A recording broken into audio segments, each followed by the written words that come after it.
ഒരു പാർട്ണർഷിപ്പ് ഫെയിമിൻ്റെ ഫെബ്രുവരി 2-ാം തീയതി നടന്നിരിക്കുന്ന കുറച്ച് ട്രാൻസാക്ഷൻസാണ് ചുവടെ തന്നിരിക്കുന്നത്. ഇതെങ്ങനെ നമ്മൾ ഡേ ബുക്കിലോട്ട് എഴുതുന്നു അല്ലെങ്കിൽ മാനുവലി എങ്ങനെ പ്രിപ്പയർ ചെയ്യുന്നു എന്നുള്ളതാണ് നമ്മുടെ ഇന്നത്തെ ടാസ്ക്. അപ്പോൾ ഫെബ്രുവരി 2-ാം തീയതി മാത്രമല്ല, ഫെബ്രുവരിയും മാർച്ചും കൂടെ നമ്മൾ ഇതിൽ ഉൾക്കൊള്ളിക്കുന്നുണ്ട് അടുത്ത വീഡിയോസിലായിട്ട്. എങ്ങനെ ലെഡ്ജർ പ്രിപ്പയർ ചെയ്യുന്നു, അതുപോലെ തന്നെ ഇതിൻ്റെ finalisation, trading and profit and loss അക്കൗണ്ടും അതുപോലെ തന്നെ ബാലൻസ് ഷീറ്റും, ഇത്രയും നമ്മൾ മാനുവലി പ്രിപ്പയർ ചെയ്തതിന് ശേഷം. എന്തിനാണ് മാനുവലി എന്ന് ചോദിച്ചു കഴിഞ്ഞാൽ, നമ്മൾ അതിനെക്കുറിച്ചൊരു ബെറ്റർ അണ്ടർസ്റ്റാൻഡിങ് ഉണ്ടാവാനാണ്. നമുക്കിപ്പോൾ ടാലി അറിയാം, ജേണൽ എൻട്രി അറിയാം, അതുകൊണ്ട് മാത്രം നമ്മളൊരു അക്കൗണ്ടൻ്റായിട്ട് മാറുന്നില്ല. അതിനെ മാനുവലി പ്രിപ്പയർ ചെയ്യാനും മാനുവലി പ്രസൻറ്റ് ചെയ്യാനും അതിനുശേഷം വിഷ്വലി, അതായത് ടാലി മുഖേന അല്ലെങ്കിൽ എക്സൽ മുഖേന അത് പ്രസൻറ്റ് ചെയ്യാനും നമ്മൾ അറിഞ്ഞിരിക്കണം ഒരു അക്കൗണ്ടൻറ്റ് എന്ന നിലയിൽ. അപ്പോൾ ഈ പറഞ്ഞിരിക്കുന്ന എല്ലാം ഉൾക്കൊള്ളിക്കുന്ന വീഡിയോസാണ് നമ്മുടെ ഈ ചാനലിൽ പ്രസൻറ്റ് ചെയ്യാനായിട്ട് പോകുന്നത്. നമ്മുടെ ആദ്യത്തെ 2/2/2024 വന്നിരിക്കുന്ന ആദ്യത്തെ ട്രാൻസാക്ഷനാണ് അഡ്വർടൈസ് എക്സ്പെൻസസ്. Bill 001 RS 6000. ഇവിടെ കാണാം ബിൽ എന്ന് തന്നിട്ടുണ്ട്. ഈ ബില്ല് എങ്ങനെയാണ് ബില്ല് 001 എന്ന് പറഞ്ഞത്? 001 എന്നുള്ളതൊരു എക്സാമ്പിളാണ്, പക്ഷേ അവിടെ ഒരു ബില്ലുണ്ട്. എന്തുകൊണ്ട് ബില്ല് വന്നു? ഈ ബില്ല് എന്ന് പറയുന്നത്, നമ്മൾ ഒരു അഡ്വർടൈസ്മെൻറ്റ് നടത്താനായിട്ട് ഒരു ഏജൻസിയെ സമീപിച്ചു. അവർ അഡ്വർടൈസ്മെൻ്റൊക്കെ നടത്തി, അതിനുശേഷം അവരൊരു ബില്ല് നമുക്ക് തരുമല്ലോ, ഇത്ര രൂപയായി. ആ ബില്ലാണ് ഇവിടെ ഉദ്ദേശിക്കുന്നത്. അവർ ബില്ല് തന്നു, നമ്മളതിന് പേയ്മെൻറ്റ് നടത്തി. അവരുടെ സെയിലാണ് നമ്മുടെ പർച്ചേസ്. അപ്പോൾ അവർ നമുക്കൊരു ബില്ല് തന്നു, ആ ബില്ലിൻ്റെ നമ്പറാണ് 0001 എന്നുകൊണ്ട് ഉദ്ദേശിക്കുന്നത്. അപ്പോൾ നമുക്ക് ഡേ ബുക്കിലേക്ക് കടക്കാം. അപ്പോൾ ഡേ ബുക്കിന് നമുക്ക് ക്യാഷ് ബുക്ക് എന്നും പറയാം കേട്ടോ. ഡേ ബുക്ക് തന്നെയാണ് ഒരു രീതിയിൽ പറഞ്ഞാൽ ക്യാഷ് ബുക്ക്. ഇത് ഡബിൾ സൈഡ് കോളം ഡേ ബുക്കാണ്. എന്ന് വെച്ച് കഴിഞ്ഞാൽ ഇവിടെ ബാങ്കും ഉണ്ട്, ക്യാഷ് ഉണ്ട്. നമ്മൾ ബാങ്ക് മുഖേന പേയ്മെൻറ്റ് നടത്താം. നമ്മൾ എന്തെങ്കിലും സാധനം വിറ്റാൽ അവർ ക്യാഷ് തിരിച്ചു തരണമല്ലോ. അതെങ്ങനെയാണ്?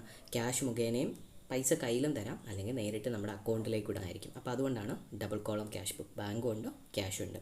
അതുപോലെ തന്നെ ഇതിന് ഡെബിറ്റ് സൈഡും ക്രെഡിറ്റ് സൈഡും ഉണ്ട്. ഒട്ടുമിക്ക ആൾക്കാർക്കും അറിയായിരിക്കും. എങ്കിലും ലെഫ്റ്റ് സൈഡാണ് ഡെബിറ്റ് സൈഡ്, റൈറ്റ് സൈഡാണ് ക്രെഡിറ്റ് സൈഡ്. അപ്പോൾ ഈ ലെഫ്റ്റ് സൈഡിലാണ് നമ്മൾ റെസീപ്റ്റ് എഴുതുന്നത്. എന്ന് പറയുന്നത് റെസീപ്റ്റ്സ് ആണ്. റെസീപ്റ്റ്സ് എന്ന് വെച്ച് കഴിഞ്ഞാൽ നമുക്ക് കിട്ടുന്നത്, നമുക്ക് ക്യാഷ് കിട്ടുമ്പോൾ നമ്മളിവിടെ എഴുതും. അപ്പോൾ റൈറ്റ് സൈഡ് എന്താണ്? Payment side. അപ്പോൾ ഇതെന്തായി? ഒരു ഡേ ബുക്കായി. അപ്പം ചുരുക്കത്തിൽ കണ്ടു കഴിഞ്ഞാൽ ഒരു ക്യാഷ് ബുക്ക് പോലെയാണ് അല്ലേ? ലെഫ്റ്റ് സൈഡിൽ നമ്മൾ റെസീപ്റ്റ്സ് എഴുതുന്നു, റൈറ്റ് സൈഡിൽ നമ്മൾ പേയ്മെൻറ്റ് എഴുതുന്നു. എപ്പോഴും ഡേറ്റ് എന്ന് പറയുന്നത് ഒരു പ്രധാന കാര്യം തന്നെയാണ്. ഇപ്പോൾ ഡേറ്റ്. അപ്പോൾ ഒരു ഡേ ബുക്ക് അല്ലെങ്കിൽ ഒരു ക്യാഷ് ബുക്കിൻ്റെ ഏകദേശം ഒരു മാതൃകയായിട്ടുണ്ട്. ഇനി നമുക്ക് ട്രാൻസാക്ഷൻസിലേക്ക് കടക്കാം. നമ്മുടെ ഫസ്റ്റ് ട്രാൻസാക്ഷൻ എന്താണ്? അഡ്വർടൈസ് എക്സ്പെൻസസ് 6000 രൂപ. 6000 രൂപ അഡ്വർടൈസ്മെൻറ്റ് എക്സ്പെൻസസിന് കൊടുത്തു. അത് നമ്മുടെ എന്താണ്? നമ്മുടെ പാർട്ണർഷിപ്പ് ഫെയിമിനെ സംബന്ധിച്ചിടത്തോളം അതെന്താണ്? ഒരു എക്സ്പെൻസാണ് അല്ലേ? പേയ്മെൻ്റ് ആണ്. അപ്പോൾ ഇതെന്നാ നടന്നത്? 2/2/2024 അഡ്വർടൈസ്മെൻറ്റ്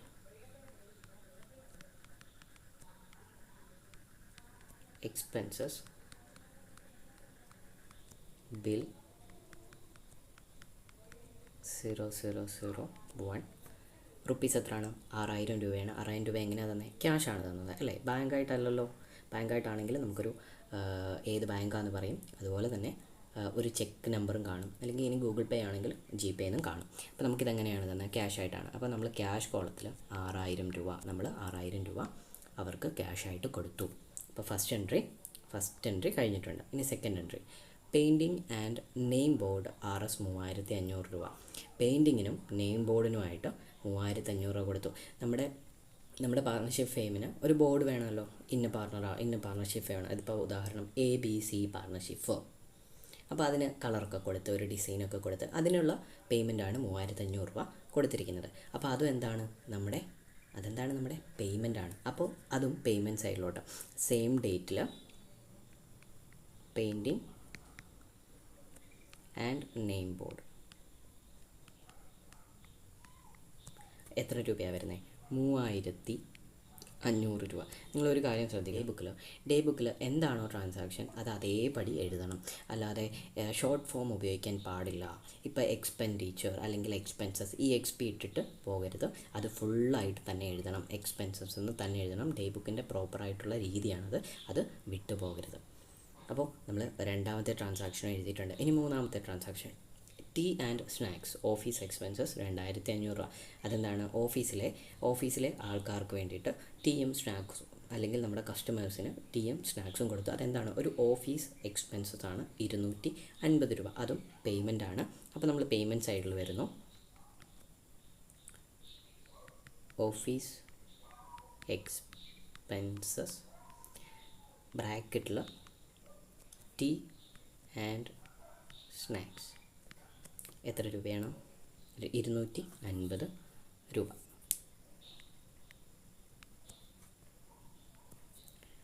ഇനി നെക്സ്റ്റ് വരുന്നത് ഓഫീസ് എക്സ്പെൻസസ് സ്റ്റേഷനറി ബിൽ 002 8500. അതും ഒരു പേയ്മെൻ്റ് ആണ്. Office expenses stationery bill 0002, amount 8500 രൂപ. ഓക്കെ. ഇനി next printing and stationery bill 003 RS 3000.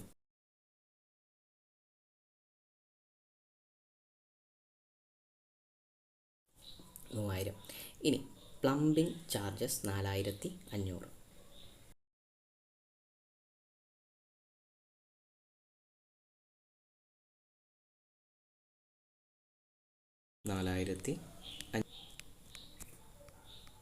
അടുത്തത് ഇൻഷുറൻസ് എത്രയാണ്? 1900 രൂപ. അടുത്ത എന്താണ്? ഇത് രണ്ടും കഴിഞ്ഞു. Purchase of van bill 004 RS 2 ലക്ഷം ബൈ ചെക്ക്.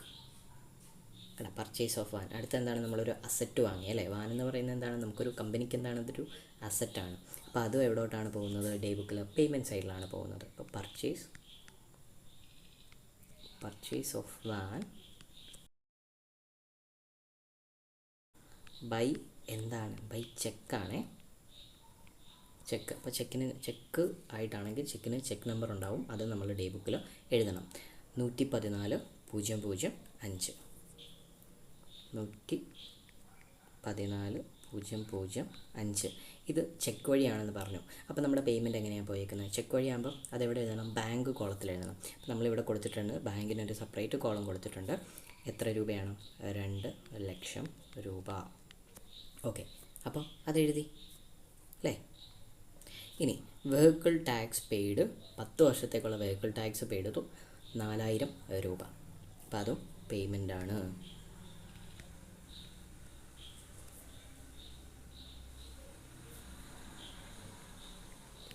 വെഹിക്കിൾ ടാക്സ് നമ്മൾ ക്യാഷ് ആയിട്ടാണ് കൊടുത്തത്. ചെക്കാണെന്ന് പറയുന്നുണ്ടോ? ഇല്ല. ഗൂഗിൾ പേ എന്ന് പറയുന്നുണ്ടോ? ഇല്ല. അപ്പോൾ അതെന്താണ്? ക്യാഷ് ആയിട്ടാണ് കൊടുത്തത്. 4000 രൂപ. അടുത്ത ട്രാൻസാക്ഷൻ എന്താണ്? Purchase of fixed asset by cheque 114 004 RS 2,50,000. അപ്പോൾ നമ്മളൊരു ഫിക്സഡ് അസറ്റ് വാങ്ങി. ഇപ്പോൾ ഫിക്സഡ് അസറ്റ് നമുക്കിപ്പോൾ ഉദാഹരണം ഒരു ഫർണിച്ചറായിട്ട് എടുക്കാം. ഓക്കെ, ഫർണിച്ചർ എന്ന് പറയുന്ന ഒരു ഫിക്സഡ് അസറ്റ് നമ്മൾ വാങ്ങി. ഓക്കെ, ഞാനിവിടെ ഫർണിച്ചർ എന്ന് എടുത്ത് എഴുതിയിട്ടില്ല അല്ലെങ്കിൽ കൊടുത്തിട്ടില്ല. അതുകൊണ്ടാണ് ഞാനിപ്പോൾ അവിടെ പർച്ചേസ് ഓഫ് ഫർണിച്ചർ എന്ന് എഴുതുകയാണ്. പർച്ചേസ് ഓഫ് ഫർണിച്ചർ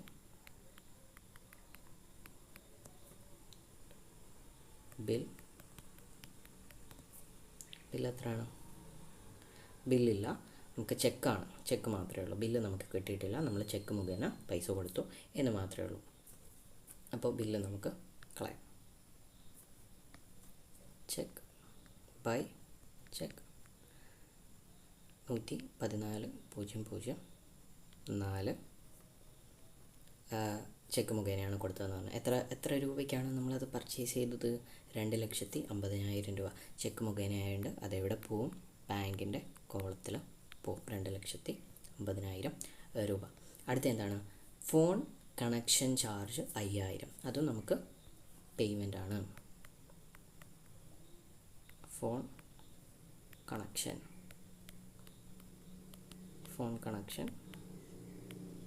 ചാർജസ് എത്രയാണ് വരുന്നത്? 5,000 രൂപ.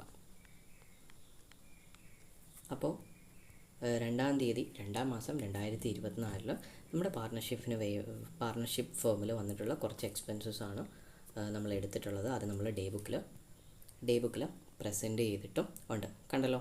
അപ്പോൾ ഇവിടെ ഇപ്പം നമുക്ക് പേയ്മെൻറ്റ് മാത്രമേ വന്നിട്ടുള്ളൂ.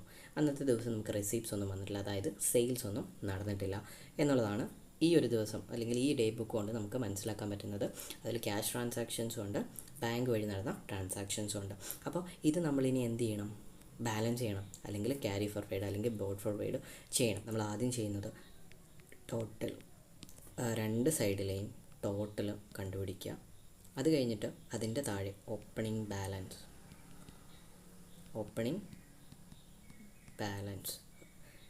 ഇവിടെ അപ്പോൾ എന്താ റൈറ്റ് സൈഡിൽ എന്താ വരുന്നത്? Closing balance.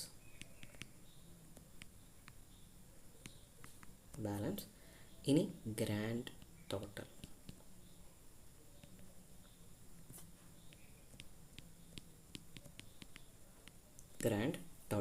അപ്പോൾ നമുക്ക് ഇവിടെ 2-ാം തീയതി ഇതുവരെ ഒരു ട്രാൻസാക്ഷൻസും നടന്നിട്ടില്ല. അപ്പോൾ നമുക്കിങ്ങനെ വരച്ചു വിടാം, ഒന്നുമില്ല എന്നുള്ളത്. പക്ഷേ നമുക്ക് 1/1/2024 ഓപ്പണിംഗ് ബാലൻസ് ഉണ്ട്. അതായത് ഇതിപ്പോൾ നമ്മൾ എന്നത്തെ ദിവസം എടുത്തേക്കുന്നത് 2/2/2024 അപ്പോൾ ഇതിന് തൊട്ട് ദിവസം ഒരു ഡേ ഉണ്ടല്ലോ, 1/2/2024 എന്നുള്ളത്. അപ്പോൾ ഈ 1/2 അതായത് ഫെബ്രുവരി 1-ാം തീയതിയിൽ നമുക്ക് എന്തുണ്ട്? ഓപ്പണിംഗ് ബാലൻസ് ഉണ്ട്. ആ ബാലൻസാണ് നമ്മളിവിടെ ഓപ്പണിംഗ് ബാലൻസ് എന്ന് കാണിക്കാനായിട്ട് പോകുന്നത്. അതെത്രയാണെന്ന് നമുക്ക് നോക്കാം. അതിപ്പോൾ ഇവിടെ ഒരു 1,00,000 നമ്മൾ ഇടുവാണ്, 1,00,000. ഇവിടെ ഒരു 3,00,000 നമ്മൾ ഓപ്പണിംഗ് ബാലൻസ്. ഇനി ഗ്രാൻഡ് ടോട്ടൽ എത്രയാണ് ഇവിടെ വരുന്നത്? അപ്പോൾ ഇത്രയായി. നമ്മളെപ്പോഴും ഡേ ബുക്ക് യൂസ് ചെയ്യുമ്പോൾ ടോട്ടൽ ഈ ഒരു ടോട്ടലും എമൗണ്ടും ഒക്കെ നമ്മൾ റെഡ് മഷിയിൽ എഴുതണം. ഞാനിപ്പം ഇവിടെ ഈ കാണുന്നതൊക്കെ റെഡ് മഷിയിലാണ് എഴുതേണ്ടത്. Total, closing balance, grand total, opening balance ഒക്കെ റെഡ് മഷി വെച്ച് വേണം എഴുതാനായിട്ട്. ഞാനിപ്പം ബ്ലാക്ക് മഷി വെച്ച് എഴുതിയത് കൊണ്ട് ഞാനിപ്പോൾ അത് തൂക്കുന്നില്ല. ഇപ്പോൾ റെഡ് മഷിയാണ് ഉപയോഗിക്കേണ്ടത്. അപ്പോൾ നമുക്ക് ഇവിടെ ഒരു ടോട്ടൽ എമൗണ്ട് ഉണ്ട് അല്ലേ? ഇവിടെ എത്ര വരുന്നത്? 2,00,000. 2,50,000 എന്ന് പറയുമ്പോൾ 4,50,000 ആണ് നമ്മുടെ പേയ്മെൻറ്റ് സൈഡ്. അതിൻ്റെ ടോട്ടൽ ബാലൻസ് എന്ന് പറയുന്നത് 36,650 രൂപയാണ്. അപ്പോൾ ഇനി ഇതിൻ്റെ ക്ലോസിംഗ് ബാലൻസ് ആണല്ലോ. ക്ലോസിംഗ് ബാലൻസ് എങ്ങനെ കണ്ടുപിടിക്കുന്നത്? നമ്മൾ റിസീപ്റ്റ് സൈഡിൽ എത്രയാണ്? ഗ്രാൻഡ് ടോട്ടൽ 1,00,000, അതുപോലെ തന്നെ 3,00,000. ഇനി ഈ 1,00,000 നിന്ന് അപ്പം 1,00,000 ഇവിടെ 1,00,000 പോരാട്ടാ. ഇവിടെ നമുക്കൊരു 10,00,000 കൊടുക്കാം. 10,00,000. ഈ 10,00,000 നിന്ന് നമ്മൾ 4,50,000 രൂപ കുറയ്ക്കുമ്പോൾ നമുക്ക് 5,50,000 രൂപ നമുക്ക് ക്ലോസിംഗ് ബാലൻസ് ആയിട്ട് കിട്ടും. അതുപോലെ തന്നെ 3,00,000 നിന്ന് 36,650 രൂപ കുറയ്ക്കുമ്പോൾ നമ്മുടെ ക്ലോസിംഗ് ബാലൻസ് എത്രയാണ്? 2,63,350 രൂപ. ഇനി ഇവിടുത്തെ ഗ്രാൻഡ് ടോട്ടൽ എത്രയാണ്? അപ്പുറത്തെ ഗ്രാൻഡ് ടോട്ടൽ തന്നെയാണ് ഇവിടെയും വരുന്നത്. പക്ഷേ നമ്മളൊന്ന് മാനുവലി ചെയ്യുമ്പോൾ, നമ്മളിപ്പോൾ കാൽക്കുലേറ്റർ ഇല്ലാതെ മാനുവലി ചെയ്യുമ്പോൾ നമ്മളൊന്ന് കൂട്ടി നോക്കുക. ഓക്കെ, 0 0 0 0 5 5 + 5 10, ബാലൻസ് ഒന്നുണ്ട്, അപ്പോൾ 10 lakhs. അതുപോലെ തന്നെ ഇവിടെയും 0 0 0 0 0 3. അപ്പോൾ ഇങ്ങനെയാണ്. അപ്പോൾ നമ്മളിത് ക്ലോസും കൂടെ ചെയ്യണം. ഇങ്ങനെയാണ് നമ്മളൊരു ഡേ ബുക്ക് പ്രിപ്പയർ ചെയ്യുന്നത്. അപ്പോൾ എല്ലാവർക്കും മനസ്സിലായെന്ന് വിചാരിക്കുന്നു. ഇതിപ്പോൾ നമ്മൾ ചെയ്തത് 2-ാം തീയതിത്തെയാണ്. ഇനി അടുത്തത് 3-ാം തീയതി, 4-ാം തീയതി. അപ്പോൾ ഓരോരോ ഡിഫറെൻറ്റ് ട്രാൻസാക്ഷൻസ് വരുന്നുണ്ട്. ബാങ്ക് ഇടപാടുകൾ, സെയിൽസ് നടന്നതിൽ GST വരുന്ന സെയിൽസ്, ഇനി ക്രെഡിറ്റ് സെയിൽസ്, അതുപോലെ തന്നെ ക്രെഡിറ്റ് പർച്ചേസ്, GSTയുടെ പർച്ചേസസ്, അങ്ങനെ ഒരുപാട് ട്രാൻസാക്ഷൻസ് ഇതിൻ്റെ പുറകെ വരുന്നുണ്ട്. എല്ലാവരും വീഡിയോ മുഴുവനായിട്ട് കാണുക. നമ്മളിനി കണ്ടിന്യൂസ് ആയിട്ട് വീഡിയോ ഇടുന്നതായിരിക്കും. എല്ലാവർക്കും ഇഷ്ടമാകും. അല്ലെങ്കിൽ നിങ്ങളിത് അറിഞ്ഞിരിക്കണം, എങ്ങനെയാണ് ഡേ ബുക്ക് പ്രിപ്പയർ ചെയ്തതെന്ന് അറിഞ്ഞിരിക്കണം. എങ്ങനെയാണ് ഡേ ബുക്കിൽ ഇപ്പോൾ ഒരു ക്രെഡിറ്റ് ട്രാൻസാക്ഷൻസ് വന്നാൽ നിങ്ങളെങ്ങനെ ഡേ ബുക്കിൽ എഴുതുന്നു? അവിടെ ക്രെഡിറ്റാണ്, അതായത് നമ്മൾ ക്യാഷ് കൊടുക്കുന്നുമില്ല വാങ്ങുന്നുമില്ല എന്ന് കരുതി നമ്മൾ ഡേ ബുക്കിൽ എഴുതാതിരിക്കാൻ പറ്റുമോ? ഇല്ല, ഡേ ബുക്കിൽ എഴുതിയേ പറ്റൂ. പക്ഷേ അത് നമ്മൾ ഡേ ബുക്കിൽ എഴുതുന്ന ഒരു പ്രത്യേക രീതിയിലാണ്, അല്ലേ? അപ്പോൾ അതൊക്കെ നമ്മൾ വരുന്ന ക്ലാസ്സിൽ പറയുന്നതായിരിക്കും. എല്ലാവരും ക്ലാസ് പൂർണ്ണമായിട്ടും മുഴുവനായിട്ടും കാണുക, മനസ്സിലാക്കുക. അതിൻ്റെ കൂടെ തന്നെ നിങ്ങൾ ചെയ്ത് നോക്കുക. ഇപ്പം ഈ ഒരു ട്രാൻസാക്ഷൻ നിങ്ങൾ സ്ക്രീൻഷോട്ട് എടുത്തിട്ട് നിങ്ങൾ ബുക്കിൽ തന്നെ ഒന്ന് എഴുതി നോക്കുക. അപ്പോൾ നിങ്ങൾക്ക് കുറച്ചുകൂടെ നിങ്ങൾ ചെയ്ത് നോക്കുമ്പോൾ നമുക്ക് കുറച്ചുകൂടെ ഒരു എക്സ്പീരിയൻസ് ആവും. നമ്മൾ ഒരാൾ ഇപ്പോൾ ഒരു ഇൻ്റർവ്യൂവിനൊക്കെ ഓരോരുത്തർ ചോദിച്ചു കഴിഞ്ഞാൽ, നമ്മുടെ കൂട്ടുകാർ ചോദിച്ചു കഴിഞ്ഞാൽ നമുക്ക് ഉത്തരം പറയാനായിട്ട് പറ്റും. അപ്പോൾ വീഡിയോ ഫുള്ളായിട്ടും കാണുക, സപ്പോർട്ട് ചെയ്യുക. Thank you.